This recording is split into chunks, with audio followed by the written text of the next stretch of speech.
દયા દ્વારા સંચાલિત અને રાજકોટ મહાનગરપાલિકાના આશીર્વાદથી ભાજપના શાસકોના આશીર્વાદથી ચાલી રહેલું કૌભાંડમાં જોઈએ તો રાજકોટમાં ઢોર ડબ્બામાં 520 ઢોરની સંખ્યા છે એની હોવી જોઈએ, એની જગ્યાએ 1045 ઢોર છે, એટલે ટૂંકમાં એની સ્થળ કરતાં વધારે ઢોર છે.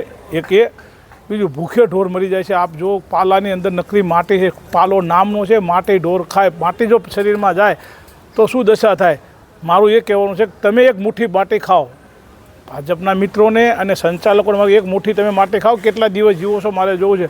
આ ઢોરો તેમ છતાંય જે જો જીવી રહ્યા હોય તો મારે દ્રશ્ય ગાય આપણે હિન્દુઓની માતા છે, ગાયને આપણે માતા તરીકે માન આપીએ છીએ, એની પૂજા કરીએ છીએ. તમે શું આ કરવા માટે છે? આના પહેલાં મેં જ્યારે 292 ગાયો નહોતી મળી ત્યારે ઉપવાસ આંદોલન કર્યા 48 કલાકના, તેથી આ જીવ દયાવાળાએ મારા વાહ ઠપકારેલો કે તમે સારું કામગીરી કરો છો. જો હું સારું કામગીરી કરતો તો તમને અત્યારે શું થયું? શું સંચાલન તમને આપ્યું એટલે આ કામગીરી કરો છો?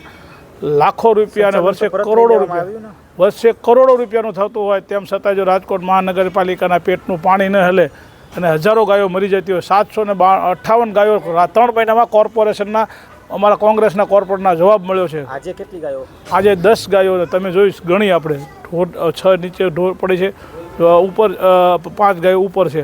આપ જોઈએ 10 ગાયોના મૃત્યુ થયા તેમ છતાંય ભાજપનું પેટમાં પાણી હલતું નથી. ઝાકાસાણે મિસ્ટર ઝાકાસાણેને કહેવામાં આવે છે 6 ઢોર મળ્યા છે.